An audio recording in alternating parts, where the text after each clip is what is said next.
حضرت سیدنا عثمان بن عفان امیر المومنین داماد رسول خلیفۃ الرسول رضی اللہ تعالی عنہ کی شہادت اور ان کے اسباب۔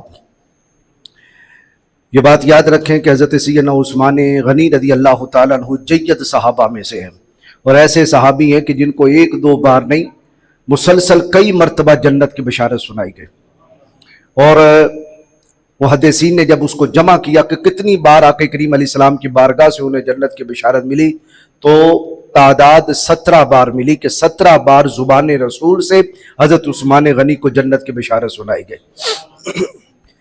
آپ رضی اللہ تعالیٰ عنہ کو خود نبی پاک علیہ السلام نے اپنے زمانے میں یہ خبر دے دی تھی کہ وہ خلیفہ بنیں گے، امت کے کیا بنیں گے؟ خلیفہ۔ خلیفہ نائب کو کہتے ہیں، نائب رسول کائنات جانے دو عالم صلی اللہ علیہ وسلم کے بعد آپ کی نیابت کرنے والا حکومت کے اندر اور بادشاہت کے اندر اور نظام مملکت کے اندر لوگوں کے اجتماعی اور انفرادی مسائل کو حل کرنے میں۔ صرف نبی پاک علیہ السلام نماز روزہ حج زکوٰۃ دینے تو نہیں آئے نا کہ تسبیحات اور وظیفے دینے آئے تھے، بلکہ آپ پوری دنیا کو امن دینے بھی آئے تھے، اور امن کے لیے باقاعدہ عدالتیں، انصاف اور اسی طرح خارجی اور داخلی جتنے بھی فتنے ہیں اور جتنی بھی ایسی چیزیں جو امن کے منافی ہیں ان کو ختم کر کے امن کو فروغ دینا، اور اس کے لیے لازمی تھا کہ نبی پاک علیہ السلام نبی ہونے کے ساتھ ساتھ آپ بادشاہ بھی ہوتے، تو اللہ رب العالمین نے آپ کو شاہ عرب بھی بنایا کہ آپ نے باقاعدہ عرب پہ حکومت فرمائی نبی پاک علیہ السلام نے، اور حکومت کر کے دکھائی۔ پھر آپ کے بعد آپ کے اس نظام کو حضرت سیدنا صدیق اکبر نے سنبھالا، پھر حضرت فاروق اعظم نے، پھر حضرت سیدنا عثمان غنی نے، پھر حضرت مولا علی مشکل کشا علی شیر خدا نے، اللہ حاضر القیاس، پھر یہ باقاعدہ خلافت کا نظام چلا۔ آقا کریم علیہ الصلوۃ والسلام نے ارشاد فرمایا، مستدرک للحاکم میں حدیث ہے، امام حاکم اس کو نقل کرتے ہیں کہ آقا کریم علیہ السلام نے فرمایا الخلافت بالمدینہ والملک بالشام، فرمایا خلافت مدینے میں ہوگی اور بادشاہی ملک شام میں ہوگی۔ تو اس لیے جو حضرت امیر معاویہ رضی اللہ تعالیٰ عنہ کی بادشاہت ہے، یا اس کے بعد بنو امیہ کی بادشاہت شروع ہوئی اور بنو عباس کی، جتنی بعد میں جن کو ہم خلافتیں کہتے ہیں، یہ لغوی طور پر تو خلافت ہے لیکن اصطلاحی طور پر خلافت نہیں ہے، ان کو بادشاہی سسٹم کہا گیا، چونکہ بادشاہی سسٹم اور خلافت میں فرق ہوتا ہے۔ خلافت کیا ہے کہ خلیفہ کا چناؤ جو ہے وہ عوام نہیں کرتی بلکہ خواص کرتے ہیں۔ خلیفہ کا چناؤ کون کرتے ہیں؟ خواص، اہل علم، اہل رائے، اہل عقل، اس زمانے کے جو بڑے دیانتدار، امانت دار اور پڑھے لکھے افراد ہیں وہ خلیفہ کا چناؤ کرتے ہیں، ان پڑھ نہیں کرتے۔ اور بادشاہی سسٹم کیا ہے؟ بادشاہی سسٹم میں باپ کے بعد بیٹا، بیٹے کے بعد پوتا، بھائی، خاندان کا کوئی، اسی لیے تو جب کوئی آتا ہے تو وہ دوسرے بھائیوں کو قتل کر دیتا ہے، کیونکہ اس کو خوف ہوتا ہے کہ میرے جانے کے بعد یہ میرے بھائی جو ہے یہ بادشاہ بن جائیں گے، میرا بیٹا نہیں بنے گا۔ تو یہ بادشاہی سسٹم ہے جو آج کل سعودی عرب کے اندر نافذ ہے۔ پھر اسی طرح ایک ہے جمہوریت جو ہمارے پاکستان کے اندر ہے۔ جمہوریت کیا ہے؟ ہر عام و خاص ووٹ دیتا ہے، عام بندہ بھی ووٹ دیتا ہے، خاص بندہ بھی ووٹ دیتا ہے، عقل والا بھی دیتا ہے، بے وقوف بھی دیتا ہے، لیکن جدھر تعداد زیادہ ہو جاتی ہے وہ بندہ حاکم بن جاتا ہے، خواب دینے والے سارے بے وقوف ہوں، یعنی ایک طرف 51 بے وقوف ہوں اور ایک طرف 49 عقل مند ہوں، دانشور ہوں، لیکن وہ 49 جو ہے ان کا ووٹ جو ہے وہ سرے سے باطل ہو جائے گا، اور 51 جو پوستی ہیں انہوں نے جس کو منتخب کر دیا وہ لیڈر بن جائے گا۔ ایسا ہو رہا ہے کہ نہیں ہو رہا؟ بتائیے۔ تو ہمارے اس معاشرے میں جمہوریت میں ابو جہل اور صدیق اکبر کا ووٹ تو برابر ہے، ویلیو بس برابر ہے، اہل علم اور جاہل کا ووٹ برابر ہے، رائے برابر ہے۔ جبکہ ووٹ کیا چیز ہے؟ ووٹ ہے رائے دینا۔ ووٹ کیا ہے؟ رائے دینا، اور دوسری بات ہے سفارش کرنا، اور تیسری یہ ہے گواہی دینا۔ لہذا ووٹ کے اندر تینوں چیزیں پائی جاتی ہیں، گواہی دینا بھی پایا جاتا ہے، شہادت پائی جاتی ہے، رائے یعنی جس کو آپ سفارش کہہ لیں، اور تیسرا ہے گواہی۔ تو یہ رائے دینا یا سفارش کرنا یا گواہی دینا، ان تینوں کے بارے میں قیامت کے دن پوچھا جائے گا کس کے بارے میں تم نے سفارش کی، کس کے حق میں تم نے گواہی دی۔ آقا کریم جانے دو عالم صلی اللہ تعالی علیہ وسلم نماز فجر پڑھنے کے بعد آپ کھڑے ہوئے اور 3 بار ایک ہی بات فرمائی، فرمایا سن لو، جھوٹی گواہی شرک کے برابر ہے، جھوٹی گواہی شرک کے برابر ہے، جھوٹی گواہی شرک کے برابر ہے۔ آج ہمارے جتنے بھی الیکشن ہوتے ہیں وہ خواہ ضمنی الیکشن ہوں یا